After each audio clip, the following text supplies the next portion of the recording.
All right, everyone, good evening. Today is Tuesday, October 6th, and we're going to run through the market news of the day. All right, to kick things off, we saw a sharp drop in markets in the middle of the day. Not surprisingly, the moves weren't that big. But if you look to the chart on the left, we saw this big, basically vertical line around late afternoon, around about 3, 4 p.m. Eastern time. This was a bearish, sharp reversal on the day in equities markets coming out of Trump's announcement that there was going to be no stimulus before the election. This constituted the worst drop the equity markets had seen in 2 weeks. Powell warned of a weak recovery without enough government aid this morning. However, Trump didn't seem bothered and wanted to adhere to that by any means. With that in mind, they noted that by contrast, the risk of overdoing it in terms of adding more fiscal stimulus seem for now to be smaller than the risks of not doing enough. However, Trump did not listen. He decided to cut off talks with Pelosi and say that there would be no stimulus going into the election. The Federal Reserve, just as a reminder, has pledged to keep rates low until the economy returns to maximum employment. And people have been urging Congress to people within the Fed have been urging Congress to pass additional fiscal stimuli on top of the roughly $3 trillion that has already been authorized, most of which has obviously been spent already. This is to keep the outlook for the continued economic recovery intact and avoid the possibility of stagflation or the Japanification of the economy. The Philadelphia Fed chief Patrick Harker, in separate remarks this morning, said that at least $1 trillion was important to sustaining the recovery. Obviously, the Republicans before seemed comfortable with about $1.5 trillion, while the Democrats wanted 2.2. However, to reiterate, this is not going to happen, and Trump will not get this through, according to his current remarks, obviously. Moving to commodities markets, we saw that copper futures slid with the halt in the stimulus. Again, not surprisingly. Copper dropped the most since March, with growth fears and a dimming outlook. This furthered the move from the unimpressive ISM values last week, with U.S. manufacturing expanding in September, but doing so by less than what was forecast. This is also contrast a micro story in the copper futures markets, where we've obviously seen a demand decrease for copper. However, we've also seen a decrease in the supply and I guess the projections of future supply, given that Zambian royalties had a little bit of a spat, a little altercation that has halted $2 billion of copper mining projects. This, not surprisingly, will serve to buoy copper futures prices into the future. Crude fell below $39 a barrel, both on supply and demand concerns. We see that crude oil, the OPEC annual world oil outlook, and U.S. supply and demand are playing major factors. Again, not surprising if people are not traveling. Oil is not being used to travel. It's not being used. Commodities aren't being used in gas. They're not being used in plane fuel. So we see issues there. Again, crude oil has fallen after soaring the most since May yesterday on rising stimulus hopes, which again are not going to materialize. There's a huge drop in the 10-year rate to 74 basis points, which is down 4.5 basis points since the end of stimulus hopes. The high inflation paired with slower economic growth is definitely a source of concern.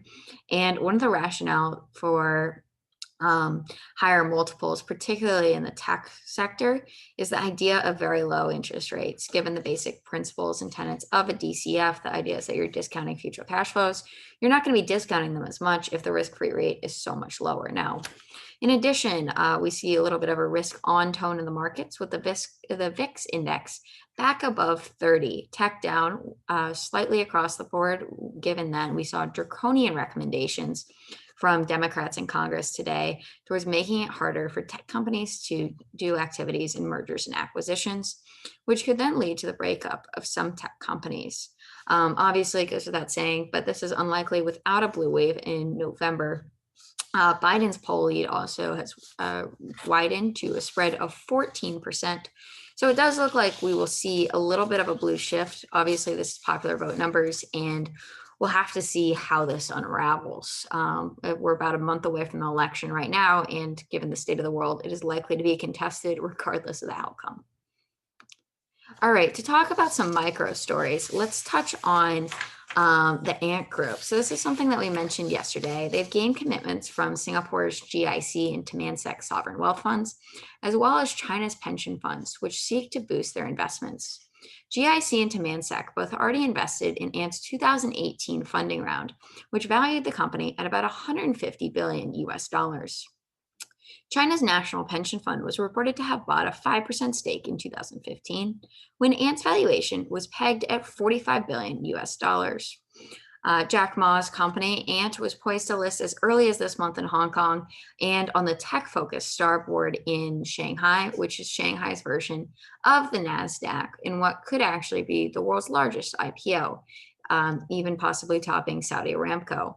The IPO target was based on a valuation of 250 billion US dollars, up from the original 225 billion. Bank of America and Citigroup would then actually be smaller in market cap than Ant Group. Obviously, it goes without saying for those of you that are familiar with technology in China, but this is used for a lot of Alibaba's products and to facilitate transactions on their network. Goldman's credit fund tops expectations. They came in with a merchant banking arm targeting their first credit fund post-crisis being between 5 and 10 billion US dollars. However, it'll finish closer to 15 billion, coming in at about 14 billion for this credit fund. The West Street Strategic Solutions Fund 1, obviously a play on words from its address in New York City. The 14 billion mark is notable, being the first iteration of a fund series to investors. It's rare that these funds are above 10 billion. However, I'd be remiss if I did not note that SoftBank's Vision Fund had over $100 billion of commitments. Obviously, this has been in hot water both lately and I guess over the past year or so, given investments in things like WeWork and very high profile, high growth tech companies, as well as massive options positions with unrealized gains into the billions.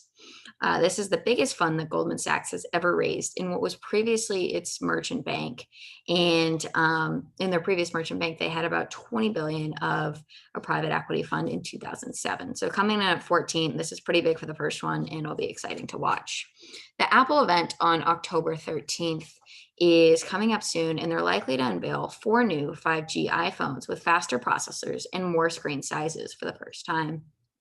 And the smartphone generates about half of Apple's revenue and is a central driver of sales for AirPods and Apple Watches, and also other revenue streams like from services and downloaded apps. According to Bloomberg, we're also looking to likely see over-ear headphones by the end of the year and physical device tracking tags. In addition, Apple is planning to announce Macs with the custom processors as early as November. So that'll be very exciting to watch as well.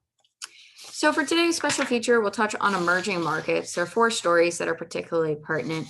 We see that firstly, the Baidu dollar bonds were issued.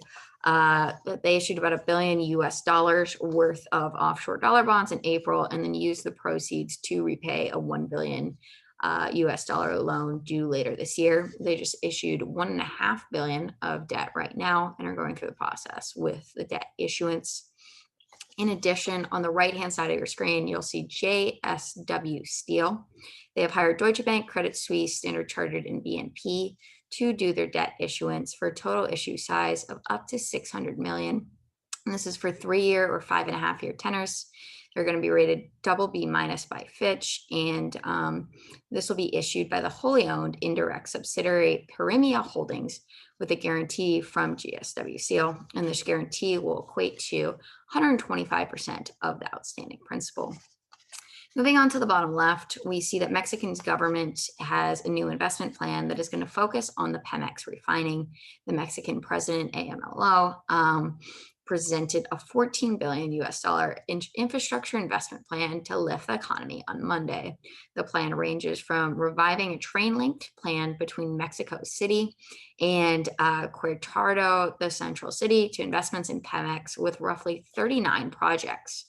We see that nearly $5 billion US dollars of worth is focused on energy products, which include $2.5 billion for a partly built coking plant at the Tula refinery, $720 million for Pemex existing caulking plant at its northern Cataderia refinery, and $1.2 billion for its natural gas liquefaction plant in Salina Cruz, which is where Pemex's biggest refinery is.